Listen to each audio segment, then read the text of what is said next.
Just a couple of guys, a couple of microphones, and a heck of a lot of know. It's Football on the Know with Jim and Joe.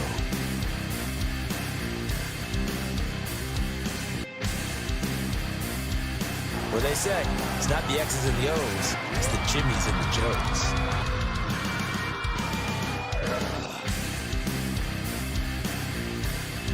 All right, what's going on, everybody? Welcome to another episode of Football on the Know. I am Jim McPhee, and alongside of me is Mr. Joe DeCapita. What's going on, Know-It-Alls? Welcome back for another edition of Football on the Know Show. We are ready to go.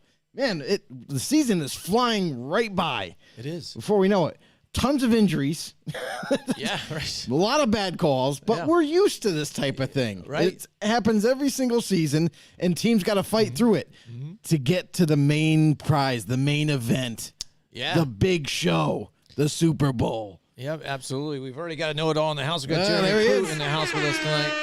What's going on, Jeremy? Welcome to the was- show, bro. It was just his birthday the other day. Happy Yes, birthday. it was. I don't know how old he is, but I will guess He's old enough. He's 30. He's old enough. Yes. He's old All enough. right, there you go. If you're new to the show, help us out here. Help us grow this football community that we've been trying to build and build and build over the years. Do us a favor, head over to YouTube, search us up Football on the Know Show, hit that subscribe button, hit the notification bell to let you guys know when we go live. And you can also follow us and become a member, become a Know-It-All over on Facebook as well. We are on Twitter at FB_Know. We like to put up as much news that happens in the NFL as possible. And we're also anywhere. If you want to take us along for the ride, if you want to bring us on your lunch break, you know, just to get some NFL vibes going. Well, you can find us also anywhere you can get your podcasts, iTunes, Spotify, you name it, we're there. Wow. Hashtag know-it-alls. All right. Right. Yeah, the lighting is weird in here, man. Something happened overnight. I don't know, or the past weekend. Stop here. It's complaining. crazy, We got to dude. It's power nuts. through. But That's it. yeah, so it's Thanksgiving Eve. Hopefully, everybody's going to have a good Thanksgiving tomorrow. You know, be with family and friends. Let us know what you got Yes, planned yes. for tomorrow, by the way. If you guys are going Happy out drinking Thanksgiving. tonight, too, because, you know, is the biggest night of drinking, you know, throughout the year. It's known as. But even the last couple of years, you know, you're not sure because of what happened since COVID and stuff like that. Not a lot of nothing. people going out. So are you going out tonight at all? You know, let us know in the comments, too. Jeremy is 28. See, I was close. I was off by 10 years, but I was Yeah, there. but you were I in was the there. realm of Yep. 10. There you go. I was guessing about how he looks. You know, But it's my funny age. because you bring up that idea of like, because Yeah. it used to be the biggest night. biggest night, You go drinking out. night. Yeah, man. Everybody's out on the streets. Everybody's going to bars. They're bar hopping. They're drinking like crazy. I don't listen. We used to, like, we worked in the industry Yes, before. absolutely. You know, you as a DJ, me as a bouncer. We used to be in the busiest of crowds. Friday nights, Saturday nights were crazy. Mm-hmm. And now, if you go, like, I've gone a couple times to go down to downtown Albany for like the Hollow, and I've been there Friday nights. I've also been there Saturday nights, and it is dead. I mean, dead. Yeah, Like, yeah. there's People like just don't hardly go anymore, anybody yeah. out there. It's nuts, so man. I would say post-COVID, it's literally ruined the night scene. Right. So just think there's we were up at nobody the there. echelon, I think, upper echelon, or the peak of clubbing, probably. You know, not a lot of people go clubbing anymore, except No. for, you know, Vegas and stuff like that. But yeah, you know, Thanksgiving Eve, you know, we're hanging out here. We were thinking about drinking. We'll see what happens with that. But yeah, let us know what you guys are doing tomorrow. You know, where you're going to go out. Are you traveling out there too? Let us know what you're going to be doing. I know we're going to be going somewhere. It's tough with us because of, you know, we're moving. I'm going to be moving, by the way, in case you guys didn't know. The studio's going to change. There's some changes going on too with everything with Football on the Know. We're going to be doing some changes and stuff. So I have nowhere to go for Thanksgiving, and it just something popped up. So we're going to be doing something. So, There you go. but we're going to be watching football. But the thing is too, let us know who you're going to be watching football with too. I mean, because the scenario I have is my father-in-law. He's a Dallas Cowboys fan, and boy. now my Giants are boy. finally playing them on a Thanksgiving day. So we have to sit in the same room together and watch the Dallas Cowboys and Giants game. And the Giants have played well this year, despite the injuries and everything and the roster that they have and stuff like that. And the way the Dallas Cowboys have put a pounding on the Minnesota Vikings last week, and now the Giants, how they laid an egg against the Detroit Lions, Yeah. it could get scary here. I'm afraid of this this game here and how bad it's going to get and how much flack I'm going to get for this whole game and stuff like that from one of those Cowboy fans. And everybody knows what we're talking about when we're talking about those Cowboy fans and, delirious, because last week, it's just crazy how a big win like that can turn Minnesota. Everybody's looking at them all as frauds instantly and stuff like that. Where'd you guys go? And here it is. And it's crazy. But yeah, so much, it's getting down there. Like Joe said, we're in week 12 now, and it's funny to see some of the teams now that have kind of been in disarray. We know the Texans, they're definitely been losing. They've been playing hard in games, stuff like that. But the Panthers, too, since they went over with the coaching change, but then they traded away some players. And just Baker Mayfield has not been able to perform either. But you also got the Jets here now. They're all these teams are deciding to make quarterback changes now. Let's quick talk about the Texans first here, Joe. And it's kind of I understand the situation in a sense of like, all right, it's Lovie Smith's team now. Davis Mills has been on the roster. You wanted to see what you had out of this kid. You liked him in the offseason, training with the number ones and stuff, and put him out there. And at times he looks pretty good and looks like he can get that offense going. But then again, those it's always a turnover or so, in each game. And you got to try and eliminate that situation if you want to play winning football. And these teams have been in close games here, these guys, and just can't get it done here. And those turnovers are a big factor in it. So now they go to Allen here to make the change to Allen. So maybe just to feel out what they have here and maybe who's going to be the next guy until they go and maybe draft one of these quarterbacks this year. Well, reality is Kyle Allen's not the future. Oh, exactly. Not That's the what I'm saying. future at all. I think they know that with all these guys that they have. For me, like we've seen Davis Mills do great. We've seen him do mediocre, and we've seen him do bad. But that comes and goes as a quarterback. You're never going to be perfect every single Sunday or Thursday night or Monday night. You know what I mean? So I think going forward, I think this is a bad move. Because, listen, we all kind of had that idea that Houston was going nowhere this year, right? It's a rebuild year. They know it. We know it. Everybody knows it. So this year would be all about what can we build off of. We like Davis Mills, so we're going to give him the starting job. Let's see what he can do all season long. We know that he doesn't have, phenomenal talent out there to distribute the football, but their offensive line isn't too shabby. So, there was some you were going to see games that they're in and out.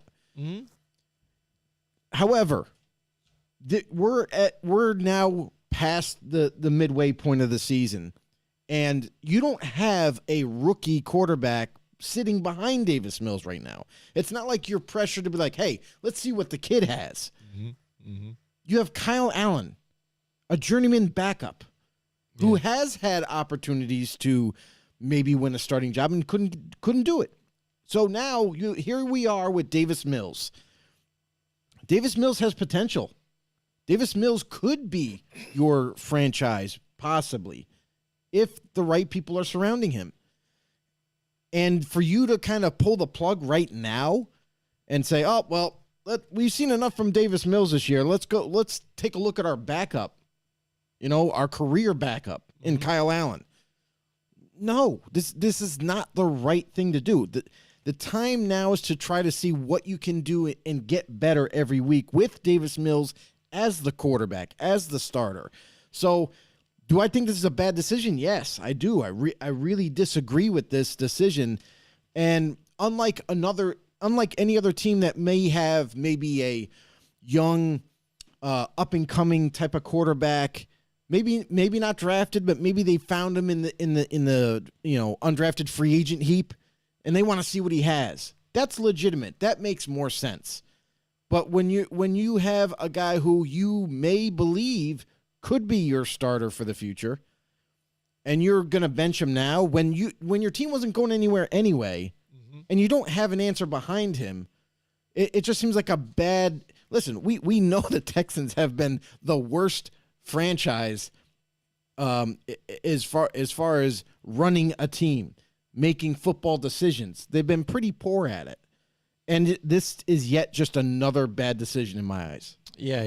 And it's just, if you look at the remaining schedule, they've got the Dolphins and then the Browns, the Cowboys, Chiefs, and then the Titans. So I think they just looked at this again and said, well, why do we maybe put out Davis Mills here against these high-powered teams? You know, you say the worst out of them is probably the Browns, but at this point, the Browns, though, are going to have Deshaun Watson here, though. So, I mean, it's power-packed, so that I think they're just looking at this. They're going to take an L. They're going to lose right out of the gate. Well, But, I mean, but what you're saying though too, why not just keep Davis Mills out there? You've already had him out this far, right? See how he handles some of these tougher teams. I mean, this is what you get. That's what you got to see. Let's look at teams like from around here, the college teams that we know.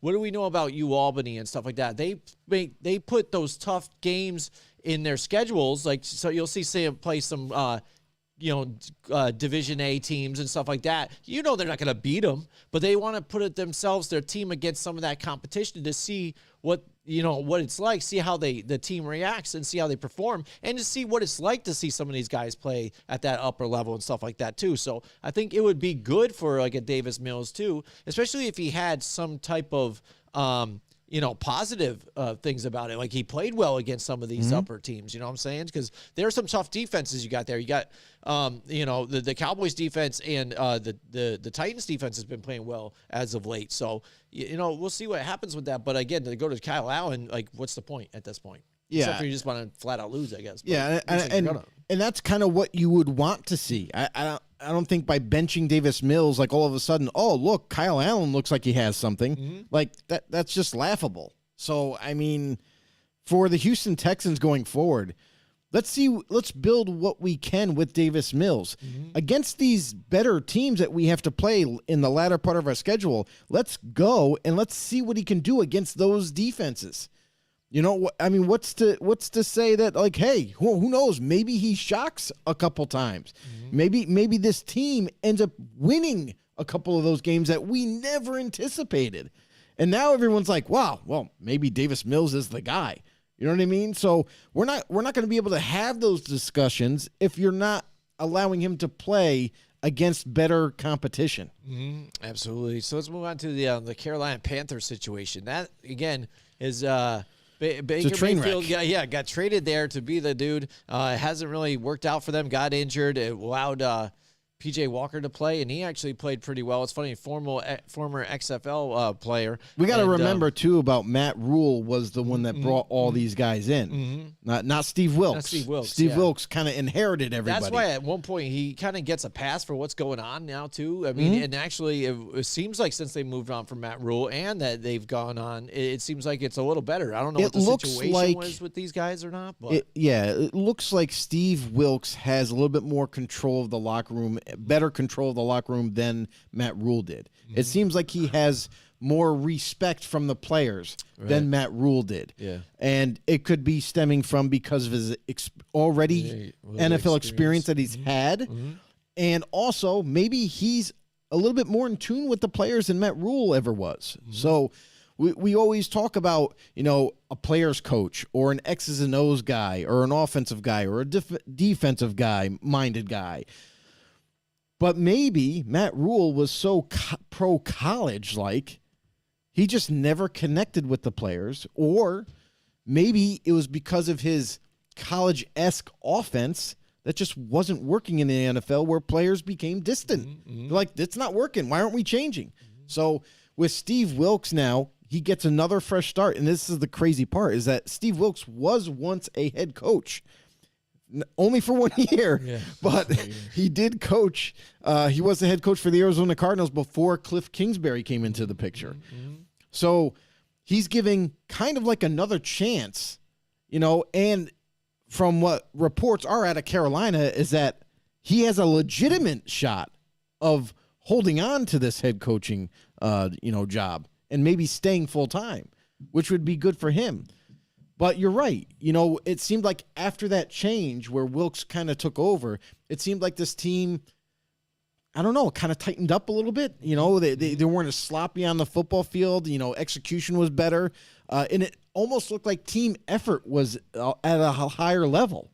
So for Wilkes to come in here, and listen, nobody expected anything from him to take over as a head coach and just all of a sudden win games. But it seems like Carolina's way more competitive now. And it's boding well for Steve Wilkes' future there. And let's say, hey, maybe he got rid of the garbage. Maybe he cleaned house. Look, Robbie Anderson has always kind of been seen as not toxic. I think that's a little too strong of a word, but a guy that kind of goes against the grain every once in a while. Maybe because of coaching or what have you, wants to do it his way. And Wilks kind of said, okay, he had one blow up on the sideline. That was enough. The next day, he ends up he's on a plane going to Arizona. So it's like he's holding everybody accountable. And I feel like that's the reason why this team has kind of grown closer and has played much better going forward. Absolutely. And when you look at it, though, the situation that's kind of funny here is you've got Sam Darnold in here now, finally healthy, and where you've bounced around between these different quarterbacks, and it seemed like he was starting to grow with these guys, but again, the injuries on top of it, and to where Sam Darnold, he got drafted by the Jets, didn't seem like it was the guy for them, gets traded to the Panthers, seems like he might get something, but still a lot of question marks, but the injuries. Baker Mayfield drafted first overall, because when you talk about that 2018 draft, these guys were both in the mix and maybe going to number one. It was talks that even Baker Mayfield was going to maybe go to the Jets, Sam Darnold to the Cleveland Browns and stuff like that. So these guys are intertwined since that year, and those guys being drafted together. And now the fact that they're on their same team here, and Baker Mayfield did not work out with the weapons that he had there for Cleveland, minus that 1 year that he had when Freddie Kitchens was the offensive coordinator. Not really looking so good. So that the fact that there's question marks about both these quarterbacks on the same team, and now people are excited to see Sam Darnold because actually he's looked fairly well. This, like I said, the tail end of his starting career for the Carolina Panthers, to where this could be a fresh new start for him and Steve Wilks and the Carolina Panthers. So maybe we can see what he can do for this team, and maybe there's some decisions here between these guys and what they're going to do with these guys. Are they going to keep Sam Darnold long term then, and what are they going to do with Baker Mayfield then? He's just lost to the wayside. But that's the thing too, is that Sam Darnold, when he first got to Carolina, and listen, he was handed the job because there was nobody else. Matt Rule went out of his way, go get me him, because I can win with Sam Darnold. He came in, learned the playbook and everything, was ready week one. They ended up going the next 5 weeks. They were 5-0. Then Sam Darnold comes with an injury, exits the game. He's done for the year. When he comes back, everybody was pointing the finger at him saying, oh, well, we're not winning games because of Sam Darnold. Well, when you go undefeated, you're 5-0 in the beginning of the season. That shows me something. Not only was it working with Sam Darnold as the starting quarterback under Matt Rule's offense, but doesn't that go to show you that maybe, just maybe, the Jets kind of made a mistake? Maybe they moved on from him a little too quickly and kind of passed judgment on him rather sooner than they should have. So it's like, he comes to Carolina, does extremely well the first 5 weeks, gets hurt, he's gone. Now it's like this, tug and pull thing with Matt Rule when he was the head coach. He's like, oh, well, we didn't have a winning season because Darnold went down with an injury, so I think we need someone else. Let's bring in Baker. Baker's the answer. Baker I can win with. No, you cannot, because Baker has shown everybody now. He was with Cleveland, struggled in Cleveland. He in Carolina as a starter struggled big time in Carolina, and that was a simpler offense. So if Baker can't make it in either of those places, now we know for sure that Baker is not a starting caliber quarterback, despite some highlights that he's had. Sam Darnold, because of injuries, and that's always kind of been his thing. He's always been injured in college. He's been injured in the pros. Can he just for once stay healthy to get a full spectrum of what he's capable of would be nice. So I understand P.J. Walker's in the mix, but to me, P.J. Walker is a nice backup to have, but definitely a guy that's not going to lead the team and take your team to the next level. Yeah, so he's been those guys that just he fills in when his number's called and he can do it, but long term it's not there. But you got to also take into account, too, Carolina, they've gone through some changes now that Steve Wilks has been the head coach. like we said, a couple players got dished out. Christian McCaffrey got traded away. Robbie Anderson got traded away. And everyone's kind of like, oh, it's a fire sale. They're starting over. They're rebuilding. I wouldn't say that so quickly because they got rid of two, don't get me wrong, two big pieces of that team. Think of what they got in return in compensation. And now, if they are able to turn that compensation into multiple players that can really kind of come in via draft or whatnot and make a huge impact, this makes the team even better. So for them right now, like you were saying, who's going to be the guy? Sam Darnold, he's getting another chance. However, it's going to be a little different this time. Matt Rule's not running the offense, so let's see how Sam Darnold can kind of come in and see what he can do this week because he's starting. And all eyes are going to be on Sam. For all the Panther fans out there, they're all going to be watching him and hoping that he can do something for them. Granted, we know the Panthers are not necessarily in the playoff hunt. Yeah. But if we could see a little glimpse, maybe get a few W's before the end of the season to show some promise, to show that Sam Darnold can be that guy. We've seen glimpses of it, but you got to put it together. And the biggest thing of all is Sam Darnold has to somehow, some way, call Tom Brady, ask him what his secret is about staying healthy, or get into a hyperbaric chamber for like weeks on end. Something. He's got to do something to stay healthy and stay on the football field. All right, we've got Godzilla Media in the house with us tonight. Here, What's going on, guys? As Welcome to the show. It may sound, I believe the butt fumble is the most famous Thanksgiving Day play of all time. It probably is. No, but it wasn't there a recent one this year that was almost taking over the butt fumble? I can't remember what the hell it was. Yeah. What the hell was that again? Oh, I forgot. Oh, I can't remember either. That wasn't the foot fumble, was it? I can't remember. But my yearly football, the no tradition of letting you guys know macaroni and cheese allowed on Thanksgiving and is great. I agree with that too. It's funny. It's just recent last few years I've heard that it was more popular that between and Christmas time and stuff. And I'm down with macaroni and cheese all day long for anything. You know what I'm saying? The baked macaroni and cheese, have it whatever way you want it too, with the tomatoes in it too, if you want the stewed tomato, whatever. If you don't like American, if you don't like mac and cheese, then you're not American. Yeah. And if you just want to also put like a label on Thanksgiving Day sides or Christmas sides. That's just wrong too, because I think anything's acceptable. If it's good tasting, whatever, I'll have it for dinner that day. I don't need to be selective. I don't need to have ham this day. I don't even need to have turkey this day or whatever. It's funny though because I feel like for Thanksgiving, for like the feast that you have, the big dinner that you have all these different things, but a lot of people go traditional. A lot of people always go traditional. They always have the turkey, the mashed potatoes, the gravy, the biscuits, and all that.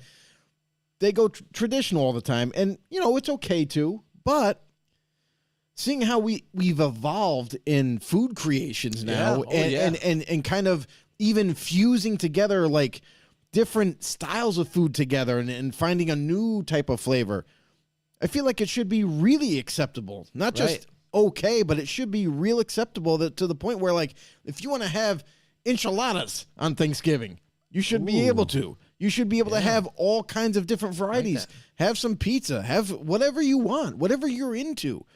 Maybe even have a smorgasbord of like all different kinds of food. Yeah, and I think there probably is something on Pinterest, of some kind of like turkey Thanksgiving like souffle or something like that, or something.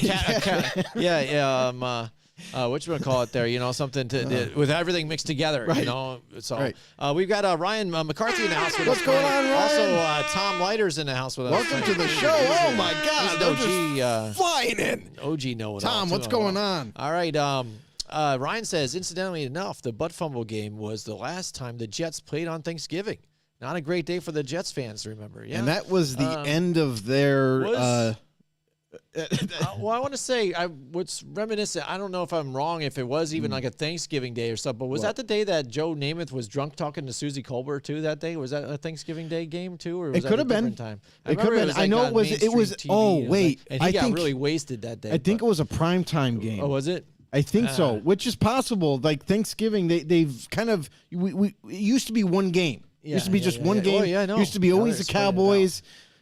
Something like that. But now it's like now we're into 3 games, and there's a primetime game. That starts at 8:20. Yeah. So it's possible that it happened on Thanksgiving towards the evening, and he was having That's a really more good time. memorable for me than the butt fumble. I want Oh to my kiss you God. thing. But here's a question for you guys out there. What do you guys feel about the games? Is it getting kind of too watered out, or what do you think? I mean, because Thanksgiving, the thing about it is you hang out with your family, you eat a lot of food, maybe drink a little bit. And then by the time you get to that 8:20 game, I think you're kind of burned out a little bit. But then also when it possibly could be like New England, Minnesota, which could be a snooze fest. The way these two teams scored in the last 2 games, I don't or know, last man. game or so. I think that's going to be a good game. Good, but I don't know. It could be really rough to watch. We've got Tom Leiter says 2 games. He goes, Jorah's in the house with us tonight again, Joe. Oh, there he is. There he is. He says, Skol. He's ready. He's Welcome a to the show, Vikings Jorah. fan. What the heck happened last week, bro? Lions always played forever, too. Yeah, absolutely. And there was a trivia question that was out there today is what receiver has the most touchdowns on Thanksgiving Day? And you would have to think it's got to be a Detroit Lion or it's got to be like a Dallas Cowboy or something like that. yeah. And it was Calvin Johnson. How about that? Even with Detroit the short Lion. career 'Cause that the he Lions- had even, but yeah. the Lions constantly They played. were another team that was traditionally on in Thanksgiving. So Yeah, and they had no other real weapons, so somebody had to go to Calvin Johnson all the time. Micah Parsons is different. He says, draw 10-3 Vikings though. Absolutely, hey, you still got the record in the NFC right now. That's good enough to go right there. And with that division, I think it looks pretty good for you right now too, because Green Bay doesn't look like they seem to want to win still. The Bears, they're struggling. Detroit though, who knows what's going on with Detroit? If they can muster up a couple of these wins again, they play the Texans. I think moving on, they play the Panthers too at the last week of the season. So. Maybe some of these wins chalk up some of those guys. You never know. They play Buffalo. That looks rough for them. But Ryan says, that was in December 2003. I was at that game and didn't hear about the Namath waiting, wanting to kiss Susie Colbert until I got back to my aunt's. Yeah, man, that was great. I'll never forget that part, though. yeah, It just gives me Joros that- says he goes, Micah Parsons is different. Yep. Yes, he is. As long as he's not playing linebacker. Yeah, if he's not asked to cover, then yeah, he's pretty different. If you ask him, and this is the kind of thing that we've had a pet peeve about with the Cowboys and the defensive coordinators. This guy is such a difference maker as a pass rusher. He needs to be a pass rusher full time. He needs to be either playing the end or just rushing off the edge all the time because he wreaks havoc in the backfield constantly. I watched a play. I believe it was last week. It could have been the week prior, but I witnessed Micah Parsons being triple teamed. Like they had 3 guys dedicated to try to block him, and he still created pressure and got there. So he's a difference maker for sure. Tom Leiter says he's talking about his replying to, and Yeah, he he's says replying to Jorah. 92% chance for the Seahawks. And he said, see you there. Now, Seahawks, now we got Tom Leiter because he we go. joins us when he can. Yes. What do you think about so far Geno Smith and your team? Like, no Gotta be offense, excited. I'm sorry. I did not expect him to be anywhere near what they've been doing even at this Gotta point. like it. You know what Gotta I mean? love it. So, and it's still, what they're at 6-4, 6-5 right now, which is still above 500 right now. So maybe they might be coming down to earth a little bit. But what they've done so far still with the Geno Smith and still have those collection of picks or guys and stuff that they got in the picks. I mean, it looks pretty good. Like they're set up for the future on top of it. So what do you think so far with that division and the way the Seahawks have been playing? You got to also watch out with the 49ers here. The 49ers seem like they're really clicking, especially after that trade for McCaffrey. Yeah. I mean, the Niners are stellar. They are. And the thing is with the Niners, too, is that they were banged up and hurt early on this season for quite some time. Nick Bosa missed some time. A lot of guys missed time. Now they are dangerously healthy. And you saw it last week. I understand, like, they play Arizona a lot and all this, but, man, did they look ferocious out there. They were headhunting. Like, they were all over. Greenlaw, the linebacker Greenlaw, that dude is a menace. He is crazy all over the football field, and I love it. I love defense. Yeah, you know what? I think on the offensive side, though, by getting Christian McCaffrey, that's worked out for them is the fact that last year it seemed like it was Deebo Samuel all the time for everything. Like he had to be everybody. Yeah, he was your running back. he Ayuk your was hurt most of the everything. season last year. So it was really So only when it came Debo. down to, when he's wanted another contract, stuff like that, he was like, you got to pay me as this guy and whatever. Now, being able to have a Christian McCaffrey and something like that, and another dish-off guy that's as elusive in the passing game, but then also in the running situation, that's alleviated some of that. So then you can get both those guys the ball, and you don't know who you're going to go after, who are you going to cover, who are you going to double up. You know what I'm saying? What McCaffrey has done for this football team, for the Niners, is not only did they inherit a juggernaut of a player, the guy is elite, he's amazing, does everything extremely well, but we can talk about how, like, now having him on the football field, now the defense is very thin. But also, what it also helps with is that now this offense has become a little bit more, it's been better, it's been better run. Kyle Shanahan, when he calls plays, it's almost like it's helping him call plays because he has so many extremely good players on the football field all at once. You have George Kittle, Brandon Ayuk, you have Deebo Samuel, and now you have Christian McCaffrey. Pick your poison, because you can try to double team Christian McCaffrey, but that's just leaving a guy like Deebo man to man, or it's going to leave Brandon Ayuk open, or George Kittle. Everyone's going to forget about him, and then all of a sudden he's catching a touchdown pass. Yeah, that was getting rough. But that's what I'm saying. Like, by adding a stellar talent like McCaffrey in your backfield, nonetheless, this guy could have come into the NFL and played slot receiver and been a Pro Bowler. Like, that's how gifted he is. So. He's just made this team overall just that much better on offense. And then to team that up with a healthy, stingy Niners defense, I can't wait for playoff time. Oh, absolutely. They're talking amongst the chat, too. We love it, too, that you guys talk with each other out there and relate, too. We love that interaction with you guys. It's about, Kenneth Walker III, too, being a star out there. I keep waiting for Geno Smith to show up. Tom Leiter says, the real Geno Smith, will you please stand up? Getting a top 5 pick from Denver, too. That's our future quarterback, he says. Joe, that's also big. Congrats on the young Sour Patch winning that chip. Appreciate that. You guys won? That. Yeah, we won the championship. Congratulations, Flag. dude. Was that the freezing ice cold game? Yeah, dude, in the snow. My It was gosh. awesome. Yeah, that had to be. It was so fun. Man, awesome, dude. Congratulations. Sweet. All right. Yeah, Jared, we missed you, buddy. Oh, we missed you. man. All right. So, let us know what else you guys want to talk about there, too. You could talk about Thanksgiving. You could talk about the games. You could talk about your team. Anything. Let's whatever you go. want. We're just bringing up stuff about quarterbacks and the switching and stuff, and Carolina now to Sam Darnold and see what the guy. Well, the funny thing that came up, too, about stats, people started putting, now that the Jets are moving on, at least, who knows, at least for now, the whole thing with Wilson, that, if his first 3 years as a starter, then Sam Darnold's first 3 years, that Sam Darnold looked better right now. And in fact, that what's funny about this that is Wilson, Zach Wilson, he has almost the same exact numbers as your guy Jamarcus Russell. So if that is painting a portrait of his future, I mean, he doesn't look anything like him because Jamarcus Russell got pretty relaxed. I gotta say this: there's nobody worse or as bad as Jamarcus Russell. Throw the stats right out the window because that's ridiculous.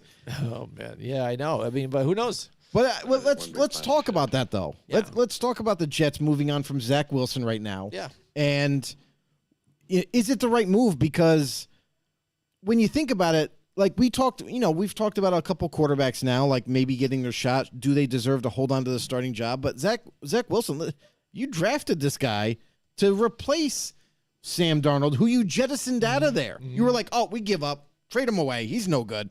Let's go and draft a whole new quarterback and hope that he's going to turn out to be the highlight reel that we're dreaming of. Well, you have Zach Wilson, who has some mobility, so he's a little bit different of a style quarterback than the Jets are used to. And we've seen glimpses of him, driving down the football field and getting a score to put them back up ahead, and in a couple of game-winning drives. Not a lot, but we've seen something there to the point of saying, well, maybe he does have something. Maybe we just got to keep building around him and making this team better, and then let's see where we can go. Mind you, when Zach Wilson was out, the Jets were competitive, but they weren't, getting over the hump. Zach Wilson comes out from being injured, And it seems like now it's like surprise win, surprise win, surprise win. And they're on a little bit of a roll. And last couple of games haven't been the best for Zach. Last week was terrible. So because of one bad game, you're going to bench your potential franchise quarterback. And when you're in the hunt of the division, you know what I mean? When you're starting to get things rolling, to me, it's like a lot of coaches, a lot of agents, a lot of front office people are pulling the plugs on players a little too quickly. They don't have the patience to develop them and keep going and build around them. So I wonder, by making this decision right now, and Zach Wilson even commented and said himself, he's like, "Oh, I deserve to be benched." So he's admitting fault. Like he's like, and that's kind of what you want to see. You want to see him take the blame and then see what he can do after that. Yeah. But they're not even giving him that opportunity. Well, it's kind of weird with these guys. Tom Leiter says Wilson isn't even suiting up. Yep. And Jura says it should have been Mike White the whole time. And he said he lit it up his first two starts that he had. Jura says Zach Wilson had 22 yards. He can't be serious. There you go. And you can't be serious. Third string, they're talking about that. Yeah, and that's the thing, though, too. It's up and down because Zach Wilson, I didn't think he was special enough even for them to grab him. You know, they liked him for some reason. They grabbed him, and they were winning. But you got to know it was because of defense. And you just had to try and not make mistakes. What did he do in the first time that he played the Patriots? You know, he was turning over. We were at Restaurant 605. Every time I looked up, it was in the Patriots' hands, you know, after it was just, you know, an interception. This one's not so many turnover stuff, but just the lack of being able to score some points here and help out that defense. And I think a lot of this, not only just even his play, but once they went to that press conference and where it seemed like he didn't even give them enough credit to where, you know, when that question was asked, do you feel, you know, bad or whatever that you know, let him down or whatever. And he's like, no, not really, because, you know, I'm confident in my, you know, blah, blah, blah. That kind of rubbed, I think, some people the wrong way. So I think, one, it might be because of play, but also it's, I think, because the fact that they instantly brought him down to third string, it's more of a, all right, you messed up, buddy. We're gonna put you on timeout now. We're going to sit you out here. You're on third string right now, and we're going to give this one guy a try and stuff. And Mike White, yes, when he did come in, he was able to make some plays happen here and there. A lot of people didn't, you know, to study him and stuff. Not that you really need to do a lot of studying on a Mike White, but really put the team on his shoulders, much like what I guess our guy in Washington does. You know what I'm saying? Maybe he's that grindy type of guy. You know, Taylor Heineke. You know, maybe a good locker room guy. You know, Zach Wilson, because we've seen that a lot too. Some of these guys, whether they have talent or not, if they're not good locker room guys, people aren't going to really follow them that much. You know what I'm saying? You know, we see it like the way with Heineke is and with Carson Wentz. I'm telling you that Carson Wentz is not a good locker room guy. Taylor Heineke, I think they love this dude. And the fact that he goes out and then tries to just play his hardest and give it all out there 100% of the time and has humility, that's the thing that I think Zach Wilson doesn't have, is the humility. And I think that's what the problem is here with this. Let me just get to some of the comments here quick. Here's the thing is, I got to say this, is so Mike White, don't get me wrong, I like Mike White. Yeah. I do. I like him. I like what I've seen from him, you know, in small samples. But if you're going to turn on Zach Wilson right now, and let's just say Mike White, despite his limited success, comes in and doesn't do anything better. Doesn't.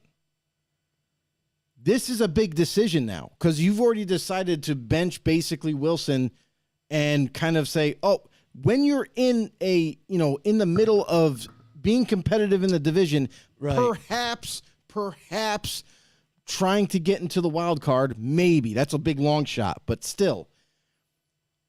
You make this decision now.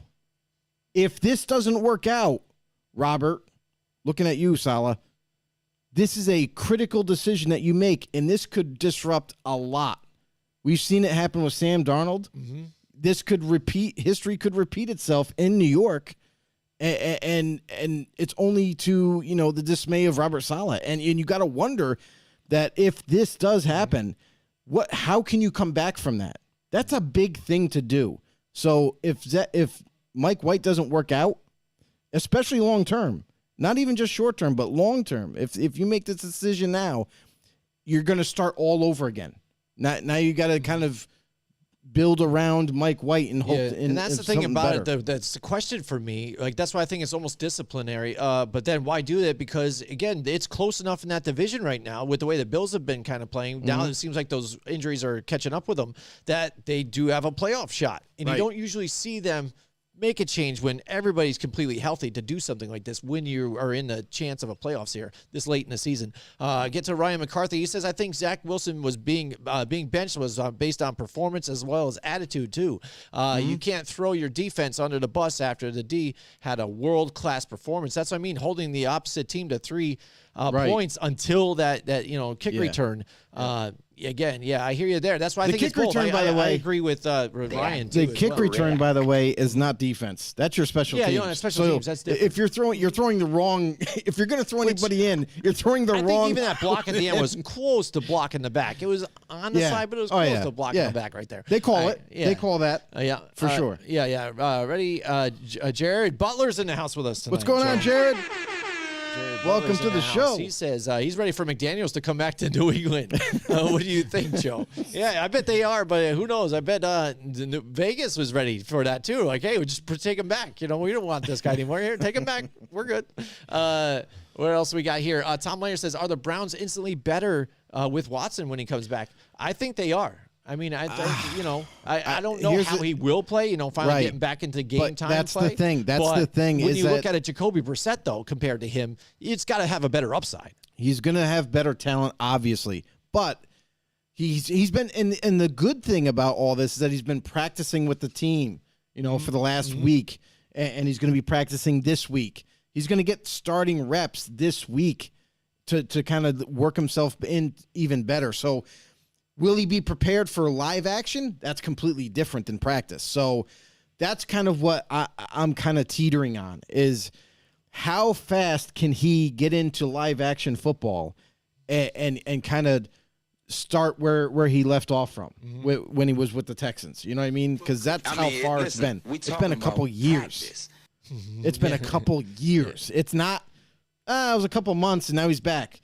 No, it's a couple years of not playing football to getting into the swing of things in Cleveland, and now you got suspended for 11 games, and now you're gonna, with all the massages, he should feel really relaxed though, Joe. So he should be. I mean, that's fine. been over with. Who knows? But Jorah says, remember Miami was winning when they switched from Tua to Fitzmagic and back to Tua. It could work. The thing is with that one that I didn't think it was working that well, and that's you weren't giving Tua all the learning curve that he really needed to, because in those big situations, you take him out, and that does nothing for your confidence at all. And you put Fitzmagic in there, Fitzpatrick, to do the dirty work. And now he did a good job. But you see what Tua's doing now. You got him some more weapons, yes, but, you maybe needed some of that there. But look at him consistently staying healthy, for the most part, and, staying with the teams to get most of the reps, doing with it, not worrying about that guy behind his shoulder at this point, that might come in. We'll take it a step further, though, too, is that team is better all around. All around. Now. Yeah. You got to remember Even when Tua got drafted, what did the Dolphins really have? They had maybe one receiver in Devonta Parker, at the time, no offensive line, no running backs. I mean, they didn't really have much. Yeah. So, and everyone was pointing the fingers at Tua. Was like, oh, he's garbage. He's trash. He's not good enough to be our starter. But you didn't have a complete team around him. So when Fitz was there, when it was like Tua and Fitz, and they kept kind of playing quarterback, musical chairs, one, that doesn't work in the NFL. It doesn't matter. Because everybody struggled. Tua never got in rhythm. Fitz never got in rhythm. There was times when Fitz played great. You're right, but then there's other times when Fitz was terrible. So it's like you need to keep the guy in that's going to be there for the long haul, and that was Tua. So now that team has been, developed more. They've gotten better talent. Their offensive line is a lot better. Their defense just keeps getting stronger, and now you're seeing that team take a huge step forward this year. Again, these guys talking back and forth to each other, which is great. It says Tom later when Jorah was replying to Tom saying about the Browns should be better, with all that money that they gave him, right? You would hope so, right? That's the thing is He will be better because just talent-wise, he's superior to Jacoby Brissett.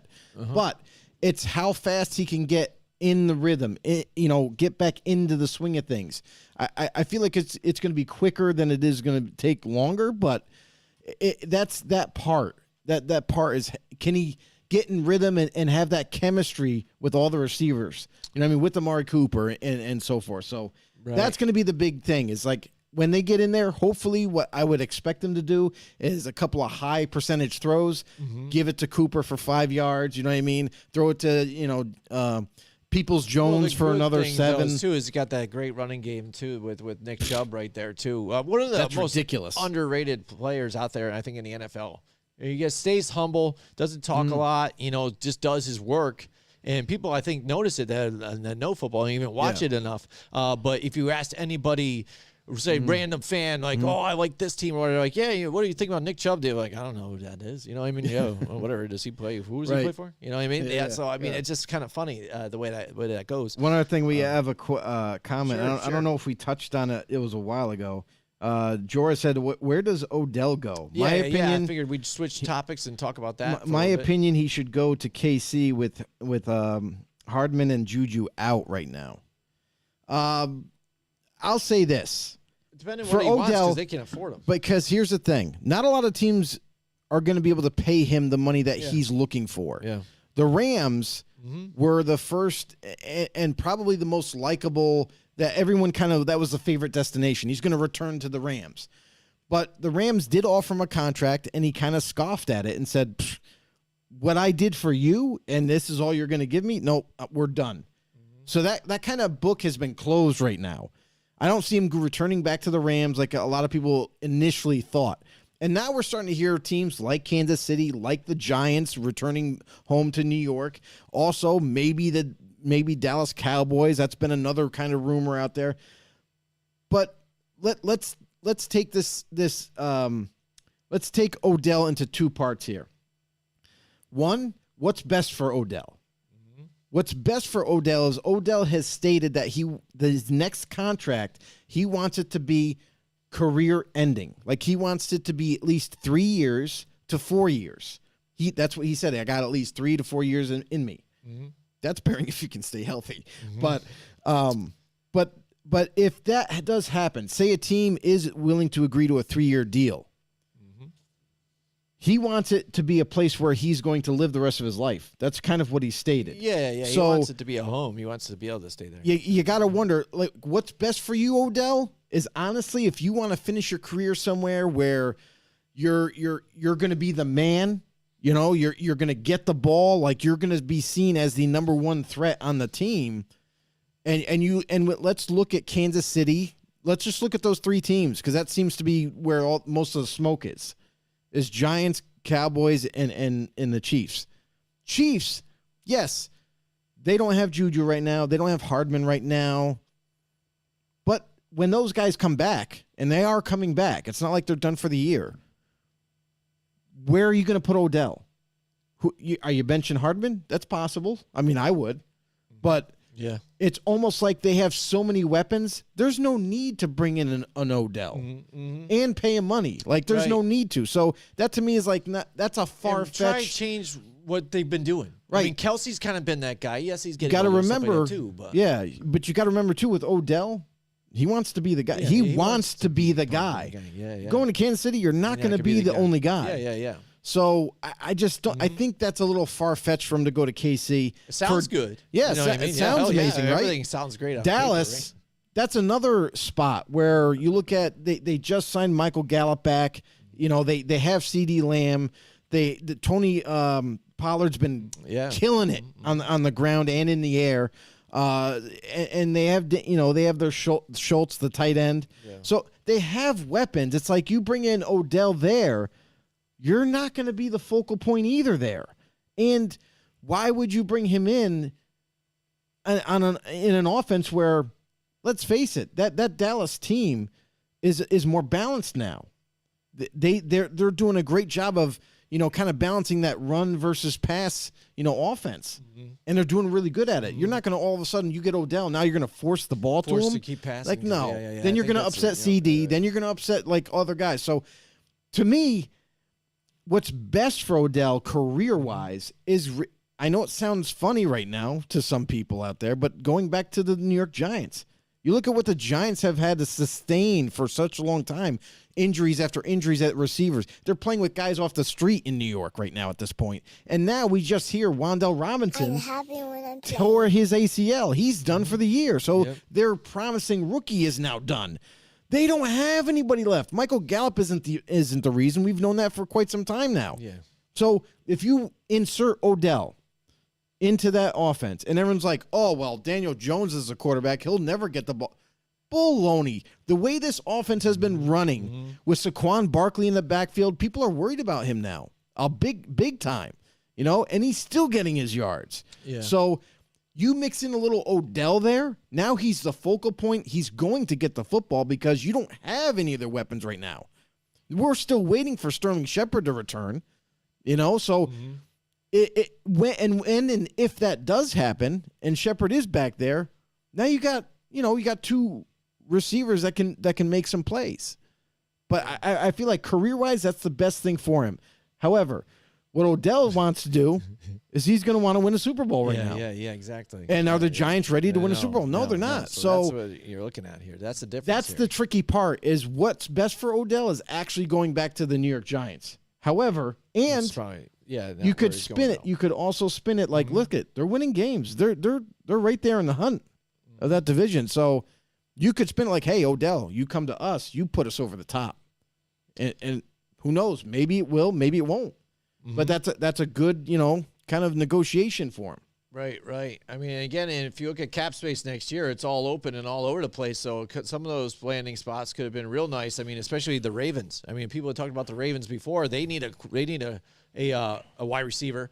As far as money wise, they're a little strapped right here, but they also got to pay Lamar after this one. So if they can rope him in, but then get Odell, on the cheap though too, or a nice deal. I mean, that's a great place. They're a playoff team.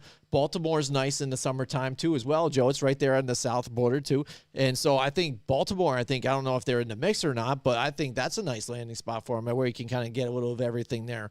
And despite, even though, got Lamar Jackson there, I still think he could be a big focal point, at least receiving, in that deep threat. Yeah, to be honest, that the Ravens would be cool. It's a very cool idea, but for Odell to go there, he would kill his career. They don't pass the ball. What's what's going on in the chat here? I'll tell you right now, I cracked up a little bit because Tom Leiter just said, hey, profile pick bet this week, Joe, because the Raiders play Seattle. Oh. So how does that work, though? I'm curious, Tom. Bet? What would I have to put on? Probably like Seattle, like the Seattle Seahawks mascot or something for a week. Yeah. Something like that. I'm down. Interesting. I'm down. I like it. Let me know, Tom, in the comments or whatever, what you're thinking. And then he goes down and says about Odell, he says he'll take his ego and the net to a playoff team. And Jorah says about the Giants, Kenny Golladay was a bust. Yeah, that sucks. And with that one, that was a big letdown on that whole thing. It's so bad. It's bad and you're playing bad when the crowd rejoices when you actually have a catch. Like a catch. Not even like multiple or a good multiple catch game, just a catch. But how old are Evans and Julio in Tampa? Tom says he could be the guy there and not pay any taxes. Well, Julio is he's already bought a retirement home down there. He's going to be pretty set up nicely down there. And they do go get some of those guys though too, and they could maybe make a run for those. For the Super Bowl this year still, and if they added Odell, I think that would help out, and Tom Brady would definitely like that. Giants, again, it sounds nice, too, to go home, and back to New York and make things right and do something for them, but again, they're growing right now. You don't know what they have completely. And as far as Daniel Jones, I think that would help him immensely because the one thing that the Giants still do for some reason, again, some of the too many deep routes. When they're trying to get some yardage, they just instantly go to the deep route, not enough checkdowns or crossing routes, which you see a lot of different teams doing now. Chiefs are big on it. Crossing routes, getting guys open in space, on some of those rub routes, pick routes. And I don't think the Giants do enough of that stuff. off of play action and stuff like that too as well. I think that's what they should do a little more. But if you did have an Odell that could beat a guy man to man, get open and get some of those deep shots that you had a little bit with Sterling Shepard, you saw a little bit early on in the season earlier on. Yeah. Now he's down for injury. You don't have that guy there because But you're in like sixth string, like you said. You're getting guys off the street to play. Literally, me and Jim are next to be up for the Giants receivers. That would be my dream, Joe. I'll play tight end. How about that? Let's go do it. Let's do it. They need a new one. It's got to be a pair together. I'll play tight end. You play slot. Tom Layer says team logo or player, Joe. Okay. There you go. All right. I'm down. Logo is nice. Want to and lock easy. it in? Let's lock it in. Lock it in. Lock it up. Lock it in. Boom. It's in. You lock it up. You lock it up. It's in. All right. But what was the? The other thing that I was thinking of is like there's one other quarterback that I wanted to get to. Sure.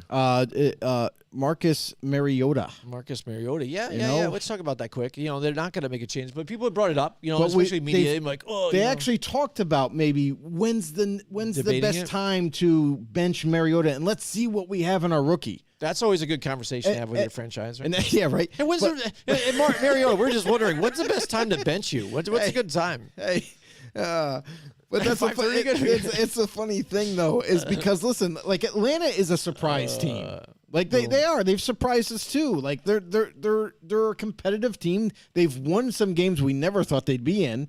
And then there's other times when they were so close to winning, but just didn't have enough to get over the hump there. But now now the fans are starting to talk. I'm like, hey, Marcus Mariota didn't have that good of a game last week, so when's the time that we want the rookie in? We want to see what he can do. That's all well and good.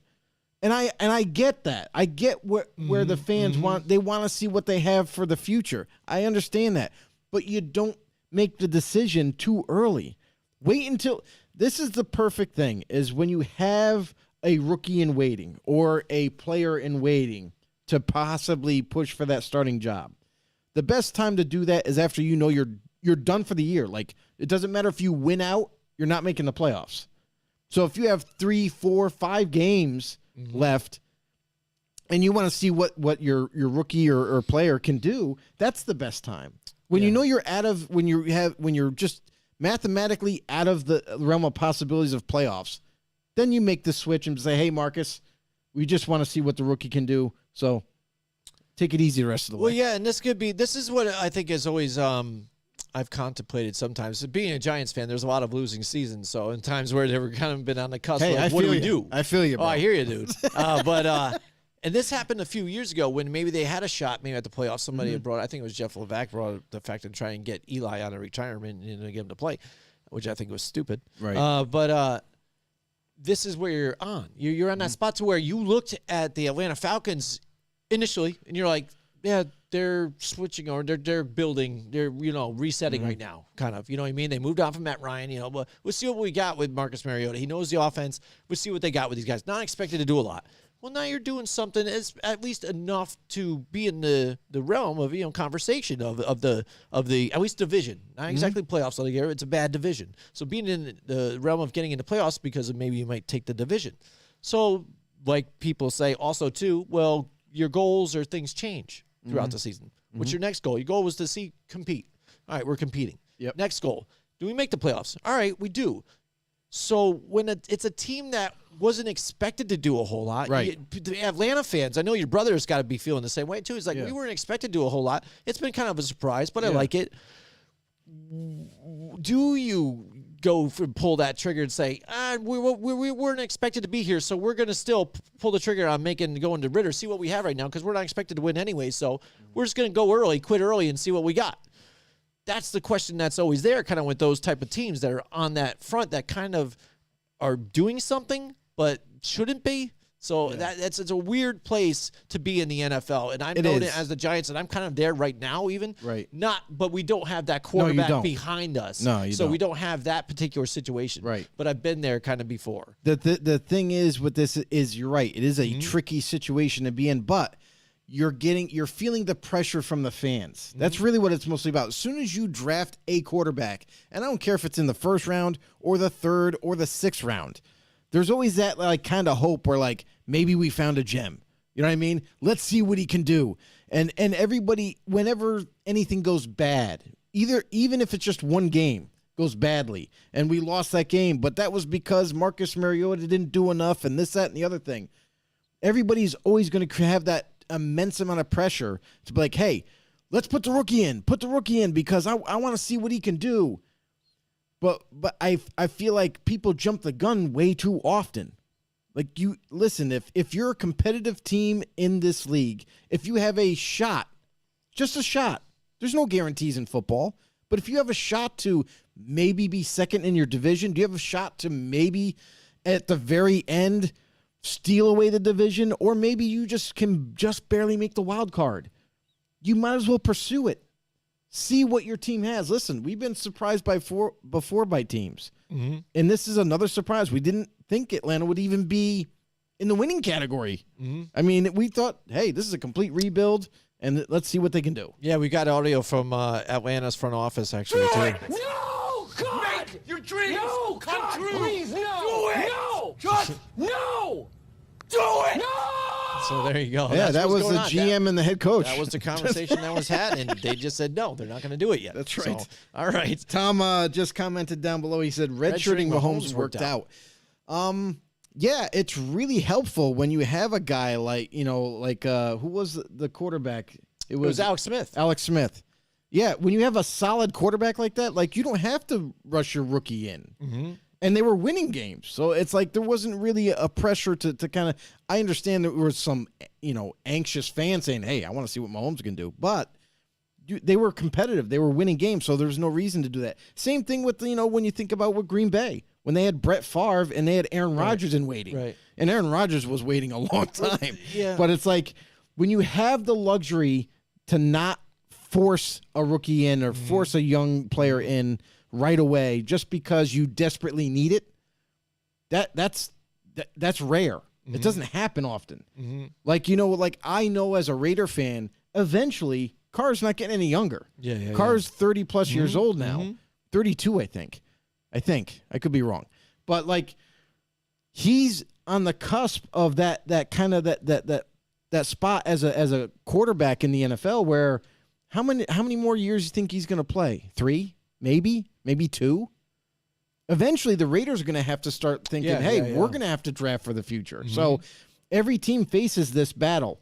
Do we draft a rookie, and when we have him, do we put him in right away? Do we have him sit out a year if we can? So it's not, it is basically rocket science when you think about it, because the draft is never a guarantee ever, no matter where you're picking. Even first overall, look at Baker Mayfield. Cleveland's missed on that one. So it's like, yeah. But you just bites the dust. Every team does their best, and eventually we will see these guys and what they're capable of. Yeah, absolutely. Talk about see these guys and what they're capable of. I haven't talked about our sponsors yet, Joe. We want to talk about Thanksgiving and being thankful. I'm thankful for our sponsors out there. You see them out there, the symbols out there. I'm going to tell you about a few of them. Paul Perry Kitchens, who takes care of us throughout everything we do. PPK. You wouldn't believe it, but yeah, this cabinet company does a lot for us. But also, they do custom closets too. They're all in one building right now, Joe. And I'm hearing it might be a permanent situation there too. They're going to remodel that spot right there at 115 Freeman's Bridge Road, where you can do your custom kitchen, your custom closets while you're there. We can replace your screens, your glass, showers, everything you want, all in. We're one-stop shop at 115 Freeman's Bridge Road. Check them out at paulperrykitchens.com to get you started. Talk to one of their awesome designers to get you where you need to go. Yes. And also, that's joined with that company who supplies them with great products, too. It's Colorize. Colorize now with 4 locations, Joe.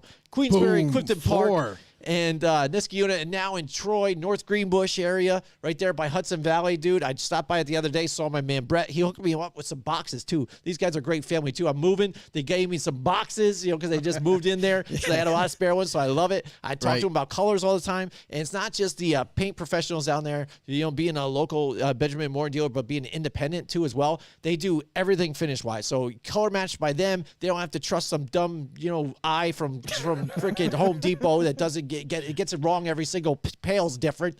Go talk to the paint professionals there, right there, Colorize, mycolorize.com. Joe, boom. All right. Great I'm job, excited. buddy. Yeah, I spit it all out for those guys. I like We're going to it. talk about some of ours in a sense. But Thanksgiving's here.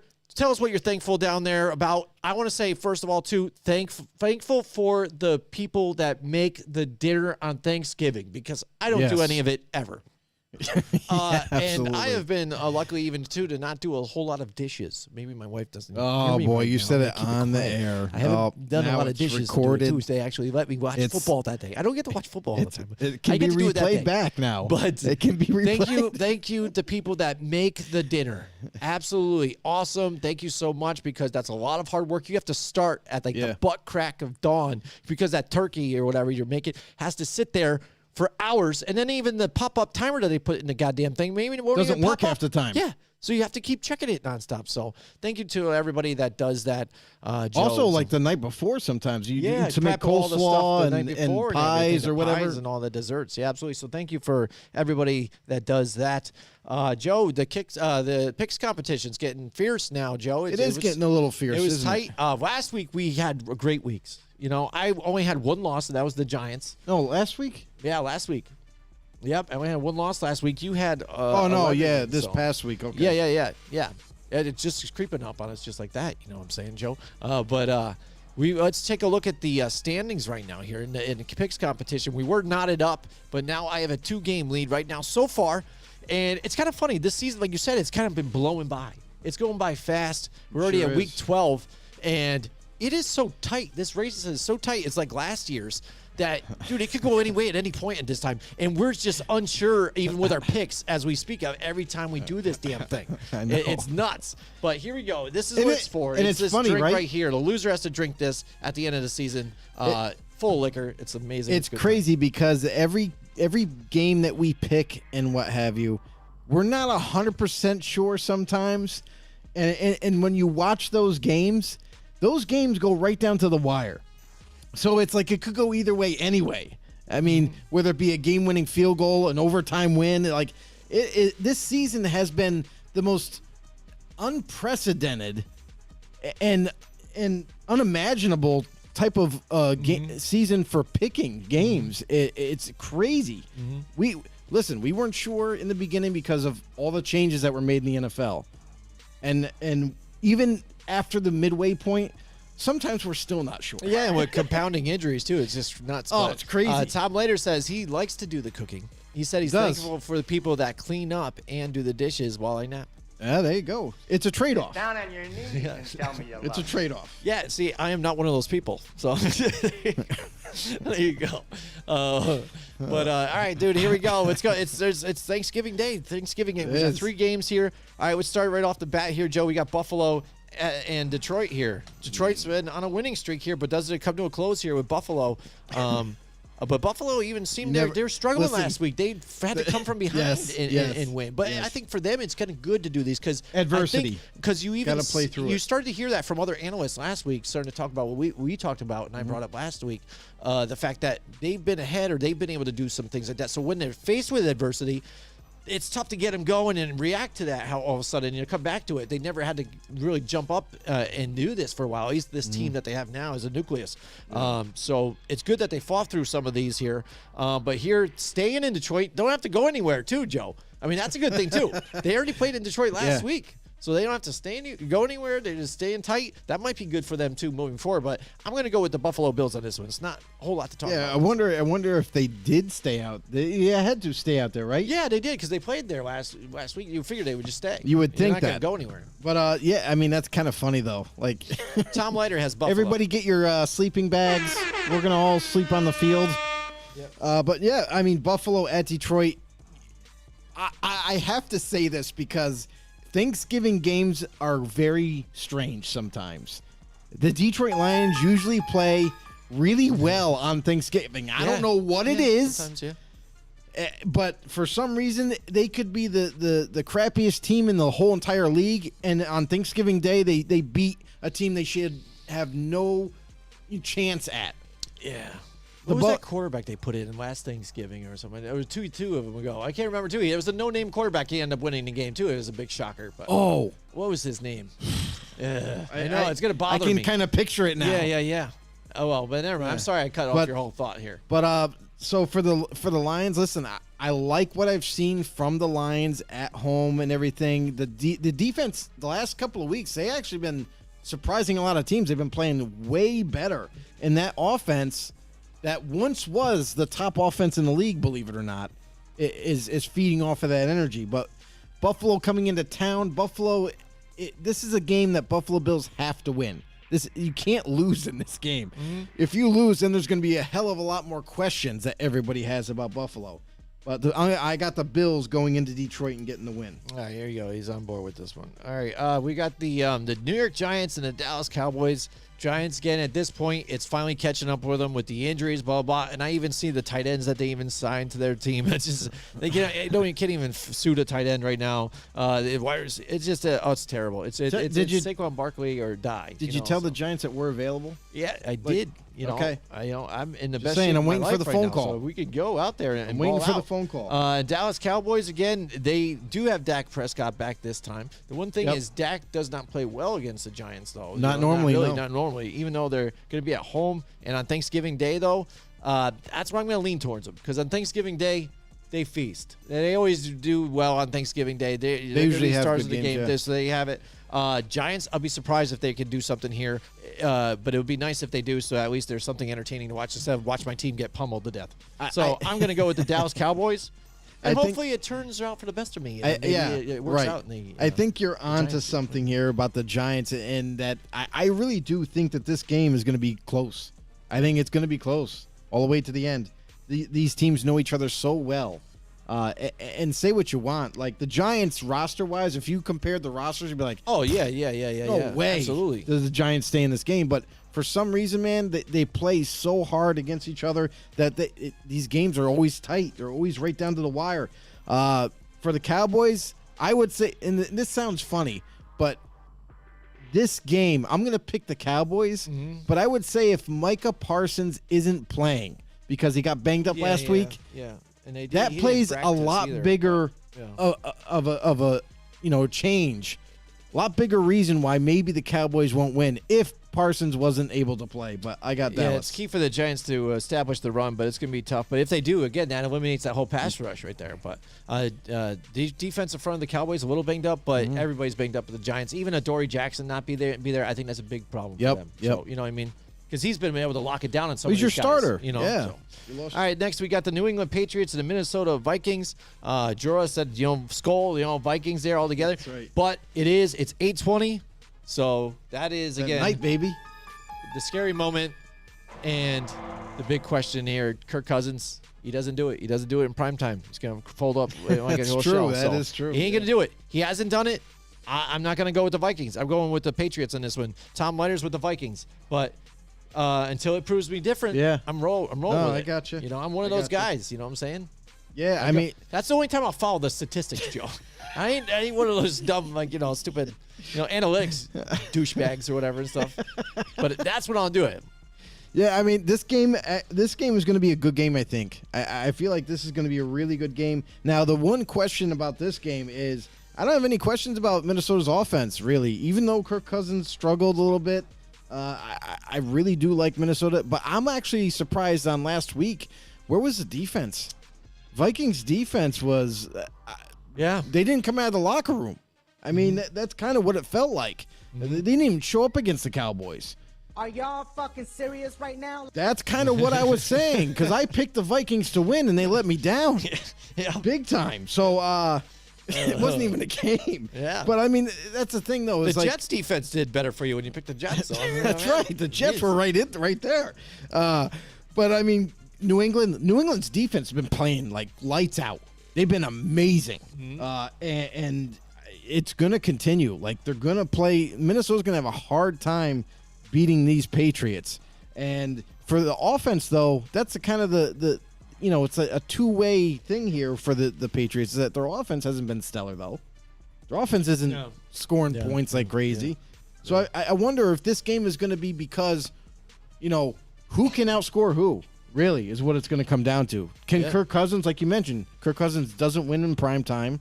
I don't know what it is, but he just doesn't. And who's going to outscore who, really, is what it's going to come down to. I'm sorry, but I am gonna go with the Patriots as well. Oh, all right. On this I like it. because Daddy likey. I have to say, I have to agree with my boy Jim. Oh, is, right. Kirk Cousins, I don't know what the deal is with him, but he just doesn't win in primetime. Yep. No matter what. And if you're struggled last week, and now you come into this week against a really good defense, it's not a very good option here. Winners don't use drugs. Winners don't use Happy drugs, so maybe he's Thanksgiving, on drugs. Tom. He said happy Thanksgiving, guys. I'm thankful. All let me be a know-it-all. Oh, yeah. Go no Hawks. problem. We thank you for Oh, allowing no. us to do things. It's an honor. Yeah, absolutely. Tom, it's an honor for us. Yeah, absolutely. So, yeah, if we don't talk for you the rest of the night, yeah, definitely happy Yeah, have a great Thanksgiving night. over there on the West Coast. Yeah, he's on the West Coast, everybody. so, yeah. He is a true Seattle Seahawk. He is. He's one of the 12th men there out there. So here we've got the now Sunday's games. The Tampa Bay Buccaneers and the Cleveland Browns. Cleveland still without Jesus. Deshaun Watson. How cool would that be if Deshaun Watson Oh, came that'd back be on this cool. one? Then? That 'Cause would be a would be cool the one. tail of the tape. They'd be like, oh, Tom Yeah. Brady versus Yeah. So I mean that'd be neat. But Cleveland again, they're going to try and establish the run. Play safe Right. ball here. Tampa Bay seems like they're starting to catch a groove here, but still. Not enough for me. They're Yeah. excited about winning these close games against not really great competition. When, if you remember last year, Tampa Bay was just blowing people Yeah, out. yeah, They yeah. weren't close games. Yeah. So you know what? Even though I'm going to go with the Tampa Bay Buccaneers on this one, but again, I'm not really overwhelmed with what their performance has been so far this season. Gotcha. And that's the thing is like we've seen what Tampa Bay is, right? Like Yeah. they don't have an offensive line. Tom Brady doesn't have a whole lot of time to get rid of the Shows ball. you the difference when you don't have Inconsistency in the receivers catching the ball, like it's kind of really weird to see this Tampa Bay offense and how poorly it's run. And defensively, they've kind of been hit with the injury bug. They're still trying to get a little healthier every week. And Cleveland was surprising last week, right? Look at the Browns. Almost stealing a win Yeah. from the Buffalo Bills. Almost. I mean, yeah, it was getting a little dicey there. But Cleveland, that's something that they can build on right now. Yeah. Like, listen, we went toe-to-toe with Buffalo. Mm-hmm. Now we're playing Tampa, which is nothing like Buffalo. So maybe we can get this win here before, Deshaun Watson gets back here. I'm going to go with Cleveland. All right, he's going to go with Cleveland on this one. I like it. Hey, that's pretty cool, too, right there at the doghouse. Cincinnati and the Tennessee Titans. Cincinnati, I really good like one. the white and black jerseys that they sported last week, man. They're really neat. I like the white tiger type of deal. Cincinnati, this is going to be a tough game. This is going to be an awesome game. Real Like tough I game. can't wait to watch this one here on Sunday if I'm allowed to watch this one. But Tennessee, it seemed like they found their point, and we saw inconsistencies with the way the wide receivers have been playing for them because they don't really have a lot of big wide receivers that are just going to scare you and stuff like that. They Right. were able to get by without having Ryan Tannehill here still do some winning. And really what it is, comes down to it with this team, is the coach. The coach has been the whole identity of the team throughout the whole thing. You want to say it's Derrick Henry's team. You want to say it's this, that. You got Ryan Tannehill. Vrabel is the whole team. You know what I mean? What he's been able to do throughout some of these injuries that they've had throughout the multiple seasons where I thought Right. they're going to start to tail off this year, again, has been able to just get it done and outcoach some of these other guys. And that defense has been playing well, too. It's Simmons in the front, too. But this is going to be a close one, and Tennessee's been playing hard. Cincinnati still a head-scratcher. You had the injury with Joe Mixon, but then even the other running back that they put in last week, he got banged up right out of the gate, too. So having struggles here, I'm going to go with Tennessee at home. Yeah, the Bengals, the Titans. This is going to be a war, I feel like. Yeah. I like what Tennessee's been able to do. The only thing that kind of concerns me for Tennessee is that it seems like at times this defense is kind of vulnerable to the run. And I got to wonder, can Joe Mixon kind of pull off what he did a few weeks ago where he had like 4 touchdowns as a running back? It was pretty incredible. Cincinnati, I like what I see from them, and it seems like Jamar Chase is back. Not this week. I almost got you. Not this week, but Jamar Chase is back at practice right now, warming up for next week's matchup. So there's some light at the end of the tunnel for this Cincinnati team getting Jamar Chase back. But I think before that, they got to contend with Tennessee here. I like what Cincinnati's been able to do, but I'm not as excited in this receiving core with T. Higgins. Kind of, he's doing his thing, but he's not really opening up the offense that much. And Joe Burrow, it just seems like things are off without Jamar Chase there. For Cincinnati coming into Tennessee, I don't even know if they can stop Derrick Henry. So I'm going to go with Tennessee on this one. There you go. All right, here we go. We got the Houston Texans and the Miami Dolphins here. I'm just going to pick Miami on this one. Miami at home. Houston, again, if they do happen to win with Kyle Allen, I mean, that's just amazing. But it's not going to happen. Yeah, I know. I don't think so. But, one bright spot, when you look at these teams, again, that you weren't expected to do a whole lot. Pierce, their running back, looks amazing, too. So I think they can build off that. I think that looks really nice here, too. Get that quarterback that doesn't make the turnovers, that can just run your offense well, and get a few more weapons. And then I think off of that, you got something going on here with this team. But right now, it ain't it. Miami's rocking and rolling. They're at home. I think they're going to have fun with these guys. I mean, with the way Miami's been playing right now, since Tua's been back, and it seems like everybody's on the same page. This team is getting better, everybody. Everybody's getting it. It's not just like all Tyreek Hill. Right. It's Waddle. It's Tyreek Hill. The big thing for Miami right now is, like, early on in the season, they were getting wins, and we're like, what's going on? Like, this isn't the Dolphins team that we normally get to see. They're winning games. They're competitive. And as the season goes on, that defense, that offense, they're getting better every week. So that makes them a very dangerous opponent. Houston, I don't think they have enough firepower to even come close to staying with them. And it's in Miami. So, yeah, it's a no dice. All right, here we go. We got the Jets and the Chicago Bears. Oh, man. Here we go, Mike White. Do we believe? Mike White is here. Mike White. I find your lack of faith. No, Mike I don't know, White. man. I don't believe in Mike White. A lot of people are hype on him. Jets at home, they got good defense. Chicago, though, has been playing well, though. Oh, man, this is a tough one. Why don't you pick this one You know first? what's Let's see. something What do that we I think, can't find is I'm trying to find if Justin Fields is even playing. Yeah, that's the decider there. If he's not even going to be playing, then so, I mean, let's just give it to the Jets here. But this, I don't know. This is such a bad game, I think. It's just because looking at the two different teams again, and the fact that you do have Mike White in there, I know if he's smart, he is going to try and get it to Garrett Wilson and stuff like that. Dish it off to the running backs. Keep it safe. Man, I don't know. I mean, you know what? I'm just going to go with the Jets at home just because the defense has been playing well. Chicago doesn't have one, and maybe the fact that Justin Fields might not play. But maybe I'll go with the Jets here for now. We'll see how it goes.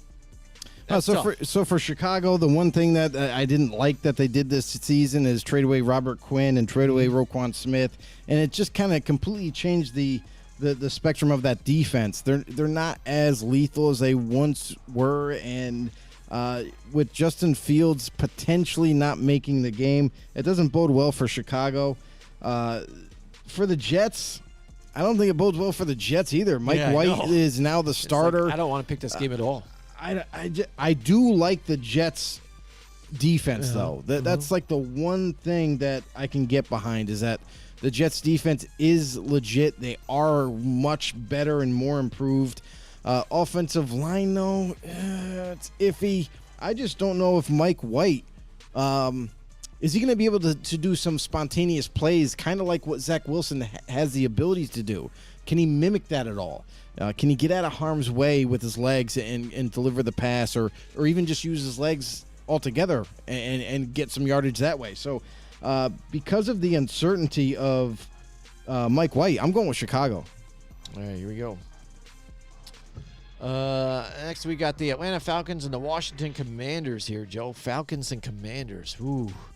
Cordarrelle Patterson, by the way, again, he just broke a record here for 104 yards. Yeah, but then also there's so many returns for a touchdown, too, so he broke that record. But Washington, I think they've been playing well under Taylor Heineke. They're sticking with him, and I think overall they're a better team. Their defense playing well. I'm going to go with the Washington Commanders here at home. I think they're riding high in this one. Let's go. Yeah. I hate Mariota, so there you go. It comes out, everybody. Everybody knows finally this. said it. Everybody knows this. Yeah. All right, so what do you got? You got Atlanta, you got Washington. Not much to think about in this one. Just pick I one. don't know about that. Pick one. Waiting on you. What do you got? I'm going to go So with I Washington. was going to say maybe Crickets. All right, Washington. There you go. Yeah, I like it. The only reason why is because Atlanta's offense is kind of beat up a little bit. They don't really have too many receivers. I don't know what happened to Drake London. He disappeared. They don't even throw to him anymore. Kyle Pitts, mind you, is done for the year. Yeah. Tore his ACL. Yep. So That's probably a big even though he percentage. wasn't heavily used. Yeah, I know. he's another weapon down. Yep. All right, next we got the Denver Broncos and the Carolina Panthers. All right. Carolina with Sam Darnold here. We were talking about against a Denver team that's a lackluster team, not putting up points either. But last week, I think they gave up a little bit of a fight there too against your Raiders. But man, it's tough with these teams that don't really score that much, that are just kind of on that cusp of. They play hard, but they don't win. So it's tough. This the Denver Broncos 3-7, the Carolina Panthers 3-8. Oh man, Carolina's maybe due for one here with Sam Darnold, but you still got. Is Russell Wilson healthy in this one? Yeah. Yeah. He was healthy last week. Yeah. Or when are they getting their KJ Hamler and whatchamacallit back too? Are they going to be able to Jerry Jeudy? Because I think they were limited, so they're getting closer to playing. I think, but. I don't know if they'll be ready for this one.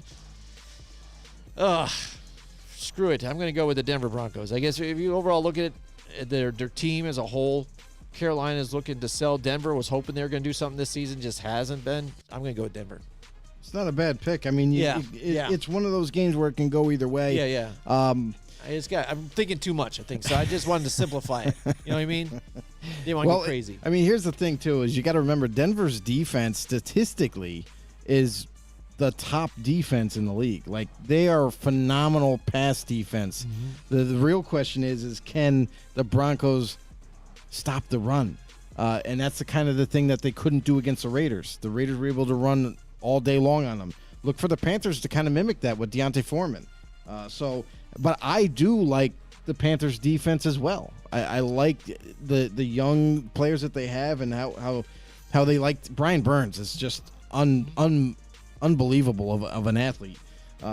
So, I mean, because it can go either way and because I hate the Donkeys, All right, you're I'm going with the Carolina. Panthers. There you go. Why not? Let's make this one this week really crazy, Joe. Let's just go back and forth and see what the hell comes out of it all. We'll probably be broke even again. This is what happens. No, I sometimes don't when think we we're going to change be broke them, but- even. I think who knows? you're going to be up another 2 games. We'll see. All right, Baltimore Ravens and the Jacksonville Jaguars, Joe. Jacksonville just picked up Darrell Henderson off of the waivers here. But Good for again, them still to not banged up. play. But yeah, I know. They make some weird decisions like that, Joe. They're messed up like that. You know, Doug Peterson, I don't know. He's a crazy dude. But Baltimore still managed to edge out a win, even though Lamar Jackson wasn't feeling well last week, still getting it done. Jacksonville is not really very competitive. Their defense is fairly good, but Baltimore, I think, altogether, better team, playoff bound. I like the Baltimore Ravens in this one. Yeah, Ravens are going to be one of those hard teams to not pick now as we are at this stage in the season. They made a huge trade and got Roquan Smith to add to that defense, which is paying off huge dividends right now. Yeah. Nobody's been able to run up the middle anymore, Baltimore. So, that's working out. And then the Ravens seem to be getting back to what they used to do really well on offense. Run the ball. Use option plays with Lamar Jackson and receivers, even handing the ball off to receivers to let them run. So they're getting the job done on offense, and the defense is kind of just playing amazing right now. Jacksonville, a little bit of good news for them this week as they get K'Lavon Chaisson is due back from IR to add to that defense in the pass rush there. That the Jaguars that we saw early in the year kind of surprised some people. However, not buying Trevor Lawrence. I'm not buying him right now. I even with Doug Peterson's offense and how it's better for Trevor Lawrence or what have you. I don't see enough spark there. I don't see them doing enough. So Baltimore all the way. All right, we got the Chargers and the Cardinals right now. Colt McCoy, I think, is the guy that's still going to be there. I don't think Kyler Murray is going to be able to play still this week. And we saw what the offense was with him, and not very well. They weren't able to put up a lot of points. James Conner tried to ball out a little bit and made some plays, but again, just missing too much here for that team. And so much now, the firing has started, Joe. The offensive coordinator, let go. So now we're going to start to see some of this maybe happen if these guys keep losing. And yes, injuries happen though, and that's part of your losing. But we've seen the writing on the wall with some of these other teams that do this. They make reaction moves and start firing some of these guys because you're just not getting to where you were hoping you would be. And do we see Cliff Kingsbury, hitting the bricks here after this season? I don't know. That would change the whole atmosphere, I think, of this team. Yeah, But I don't think that's we'll that's see. gonna happen. But the Chargers, again, even though they've been injury prone, Keelan Allen's trying to play. He was in and out of the game last week. Just for a little bit he played, then came back out, and then he traded back out. But it's amazing too. Despite injuries and whatever, these rival games, you always say they're close because this is what happens. They know each other. That team where you think the Chiefs were so much healthier, in the sense that they were going to just beat these guys. It was close right to the end. The Chargers had it again, and they let it by. They let it slip. Yep, just gave them just enough space, and then even penalties on top of it. And now the Chiefs end up pulling out that win. But the Chargers, Arizona, I think Chargers still the better team despite injuries. With Arizona is just kind of screwed up right now. I'm going to go with the Chargers on this one. Yeah, I mean, this game is so perplexing because both teams are dealing with major injuries. It sounds like Kyler Murray is coming back this week. He practiced full today. Looks like he's going to be making a return. That's going to change the whole spectrum of this game.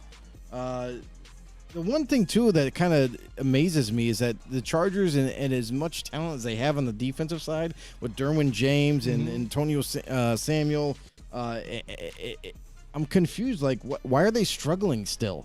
It seems like they just can't. They're having a hard time stopping teams, and teams are driving down the football field, which is giving them shots to kind of beat the Chargers. And then the Chargers' offensive woes, like going forward on fourth down, way too many times. It's kind of bit them in the butt more than not. And I wonder if that's going to be another thing in this game is where the coach is just being way too aggressive. So for this game, I like the fact that Kyler Murray's coming back to team him up with his good old boys with Arizona. And Arizona's defense has been playing much better now. It seems like they're starting to get into the groove of things. So I'm going to go with Arizona at home. All right, Jorah says Kyler Murray was playing Call of Duty and they're not winning. Mission failed. We'll get him next time. Yeah, that's what he says every time. So who knows? Maybe he was. Maybe he wasn't. Too busy on Warzone 2. Maybe. I think that But prepares them for the defense, they game. didn't that defense didn't do so well last week against the 49ers. He said they like George Kittle in there wide open and a bunch of other plays. But you know what? I think this might be a tale of the running backs. See how the running backs play out in this one. See how that if that makes the storyline of the game. All right, next we got the Vegas Raiders and the Seattle Seahawks. Seahawks at home. It's tough not to pick Seattle in this one, Joe. No offense and stuff. Just the way your team is just playing is just not very good, and just don't know what to expect out of these guys. Meanwhile, Seattle has been pretty solid despite just barely above 500, but they always play better at home too as well. Geno Smith there. Yeah. I'm going to go with the Seattle Seahawks on this one. Yeah, Vegas Raiders, listen, they grinded a win out last week, which honestly I didn't even expect much. And the funny thing too is we talked about Patrick Graham and like how the players that they have and how do they really fit his defense. But last week saw a little bit of a spark. Denzel Perryman, former Charger, was really laying the wood in the backfield, and Max Crosby was not stoppable. I mean that the defense played much better last week. And it's kind of some things that you like to see as a Raiders fan. Offensively, it seemed like they started to get things going. It looks like they're starting to get things on the same page. Seattle, though, at home is extremely, extremely tough to play. You got the 12th man to deal with. You got the running game of Kenneth Walker III to deal with. So I feel like that's going to be a little bit tall of an order. And one good thing is that Nate Hobbs for the Raiders is returning this week, which is huge.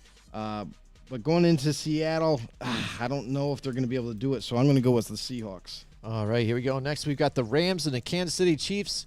Rams, looks like so far they're going to be without Matthew Stafford, but even if they did have him, they're just not good this year. The offensive line is putrid. The injury to Cooper Kupp just sealed the deal.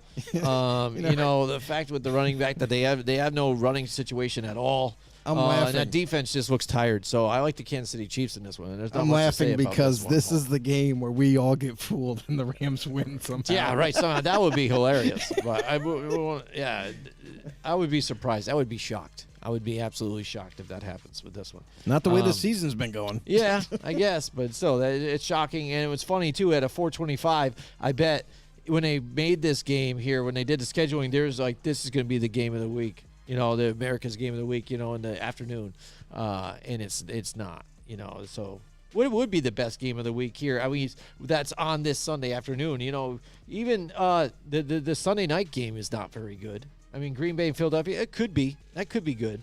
But then if you look at some of the other ones, like what matchups, it's like, it's Cincinnati and Tennessee. They should have just flexed that one out. I don't know. Go ahead. What do you got? You got Kansas City or you got the Rams? Yeah, Kansas City. All right, yeah. All right, good. All right, San Francisco and the Saints here. Saints. Oh, San Francisco. Man. Yeah, San Francisco. I'm going Niners. Listen, I talked a big game about the Niners early in the show, so I got to ride with them now. You got to ride with it, but then also the way the Saints have been, man. It's just, and Andy Dalton, I mean, get hit and miss. One thing that you can say is that at least they got Jarvis Landry back for one game, because now it looks like he's back on the injury report again. Yeah. You know, and you got the Philadelphia Eagles, who looks like they're coming back down to earth here, and the Green Bay Packers, who, again, struggling, just can't seem to get it done. And there is a disconnect, even though Aaron Rodgers might not tell you that and stuff like that, between him and Matt LaFleur. But when was the last time you saw a quarterback even go to the sideline and look at the QB wristband, right? And the QB coach, and start pulling it out and start looking through the cards and like looking for like something. He's like looking at plays and this and blah, blah. And then even after a decision on a quick, like hurry up for a 4th down conversion or this, it's like a run or whatever. It doesn't work out. He instantly looks at the sideline at him and starts barking at him. You know what I mean? It's pretty intense over there. And so I'm wondering what's going on with these guys. Is the honeymoon over again with these guys? Or what's up with that? I mean, is Green Bay got this far with these guys that even Aaron Rodgers just thinks he's right all the time? Has he gone completely plaid, you know? or what? You know, but it just seems like moments like that, you see him disheveled. But the Eagles, again, I think they are a pretty good team, solid altogether. They play well at home, but they are vulnerable. And Green Bay has been playing well, I think, against some of they just beat especially the Dallas their Cowboys. defense. So, you know what? I'm calling the upset if it is. I like Green Bay in this one. All right, Jorah says, start Jordan Love, trade Rodgers to the Jets.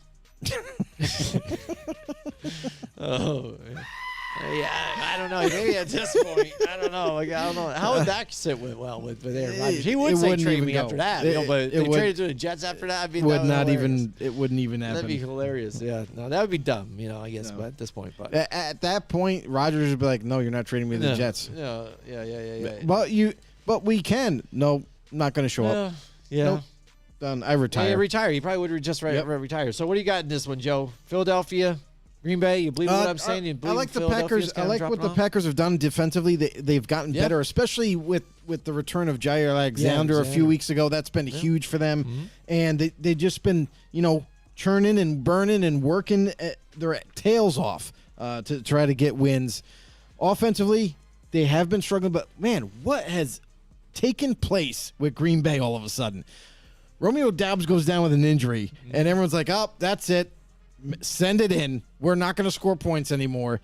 And Christian Watson, who was the favorited rookie coming into the offseason, got drafted, and everyone's like, oh, he's going to be our number one. He's going to be the guy. And no, Romeo Doubs ended up being the guy and disappeared. Makes you wonder that if everything that was said early on in that offseason was true about Watson, he needed to learn how to run better routes. He needed to catch the ball more consistently in order for him to make an impact. Now, later in the season, he emerges, he has to play, and he's been making plays with Rodgers. And the funny thing, too, is with Rodgers, is you can see the chemistry between them is clicking. I mean, 2 touchdowns last week. 2 weeks ago, 3 touchdowns. I mean, dude, in 2 weeks has gone from a rookie receiver who can't catch to now I have 5 touchdowns for the season. So pretty incredible of a transition for him as a player. But Green Bay looks like that right there is going to be something to watch for. Him, Lazard, even Randall Cobb made an appearance last week. So looks like they're starting to figure things out offensively. However, you are right about Aaron Rodgers and Matt LaFleur, how they are a little bit at a disconnect in terms of calling plays in certain situations. And it's shown on the football field. You can see the disgust in Rodgers, but like, why would you call that here? It doesn't make any sense. So, look, we all see Rodgers on the football field and how frustrated he is. But I know that they're getting back into the office. They're going to work things out. They're going to try to talk and make some sense of what has been called and what they can do going forward. Philly, on the other hand, they just got stronger, everybody. This is a team that we see probably winning the division, but they end up signing Linval Joseph, D-tackle, and also Ndamukong Suh, the ultimate warrior of D-tackles. This guy is a menace. He imagine putting him, he's going to play right up next to Fletcher Cox. It's going to be insane. And how good this defense already is, they just got better with more vets. So in Philly, really hard place to play. I can't knock it. I'm going to go with Philly on this one. All right, here we go. We got finally now Monday Night Football. First we get to Not so Jorah much. says, as a Vikings fan, I'm just tired of seeing Rodgers over there. So he's got to be. Yeah, you got to be. Right? Yeah. But even and this is a Vikings fan even too, where they're winning the division right now and Right. with a good pace right now. Yeah. And he says, like, I still want this guy gone. I don't So care. it's funny that he mentions that because there's some rumors that are swirling around from people as saying, oh, with the disconnect with Matt LaFleur and Aaron Rodgers, does that mean that at the end of this year, Rodgers is getting traded? You know, could he possibly be traded? Is there that much of a rift to where he doesn't want to play for them anymore again? Well, the funny thing is, too. Go ahead. And it goes further than that because now people are pointing fingers at Derek Carr with the Raiders and saying, oh, well, you know, Josh McDaniels and him, we're not really sure if they're on the same page either. So there's this funny rumor going around like, hey, maybe Rodgers can get traded to Vegas and Derek Carr gets traded to Green Bay, just like we all thought it was going to happen anyway. And we'll see what happens. Right. I don't see Yeah, it. and this is what Jorah's right on point with me right here too on this one too. As I was thinking the same thing because this is brought out too. I think maybe even Brett Favre might even brought it up. Rodgers follows the Favre route, and you're done. What do? You go to the rival. He goes, and this will be funny for him as a Vikings fan. Rodgers leaves and plays for Minnesota to be able to play against Green Bay twice, and then be able to beat them or whatever. That would be hilarious. He'd have to be traded, though, and they don't trade to rivals. I know, but it'd be hilarious. He'd do the whole, retire and then come back like Brett Favre did. But You know what? I think there's something that people or teams have done now in contracts That said, that you can't still just retire, and then sit go out, and somewhere come else. back. So I don't know. Maybe they didn't put that in his Maybe contract. it's the Maybe he Brett Favre can. clause. You never I don't know. You never The know. Brett Favre Yeah, clause. Brett- That's what it is. It could be. You never know.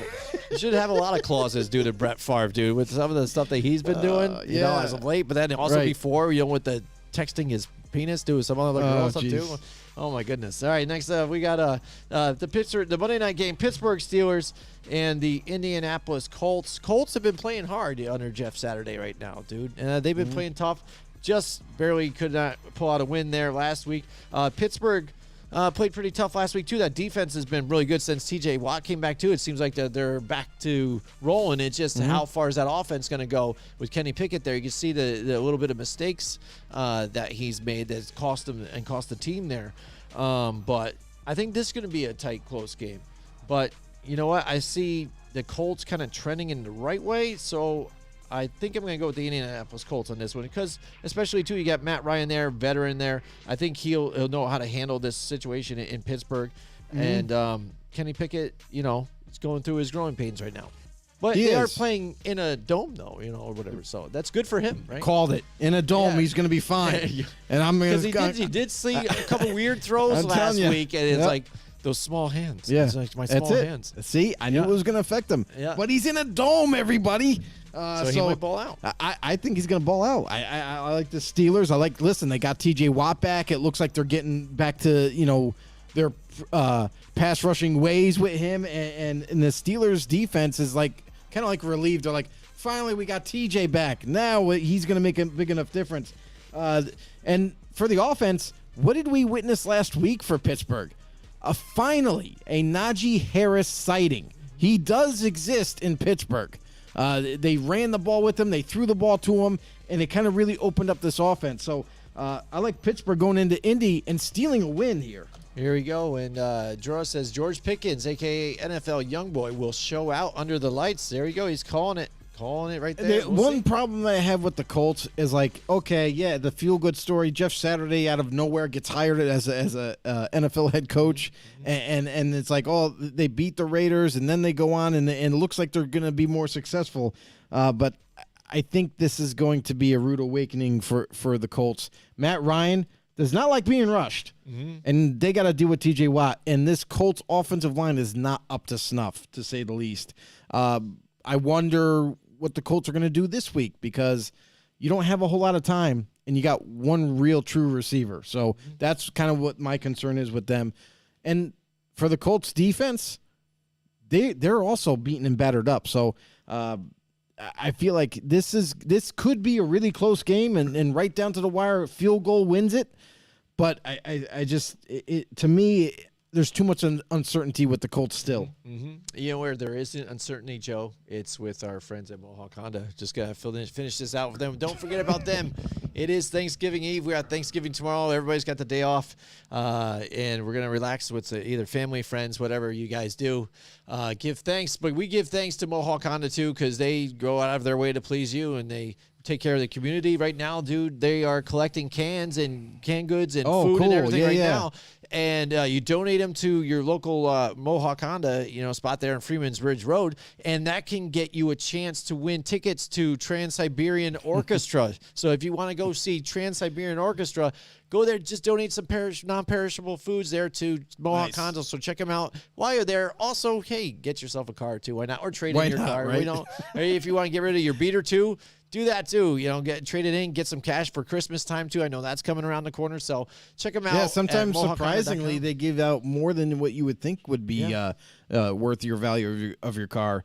Also, I don't know if you knew this, Jim, but they are the Capital Region's #1 volume dealer. Yeah, they have a ton of cars to choose from. Also, Passports Ridgelines are rolling in. It's the time of the season.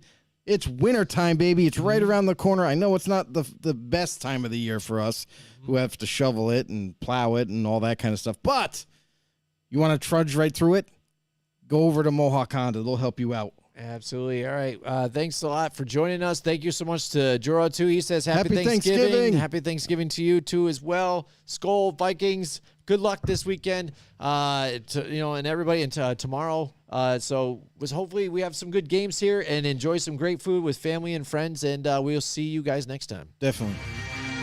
Join us next week from 8 till 10 Wednesday night for more Football on the Know with Jim and Joe.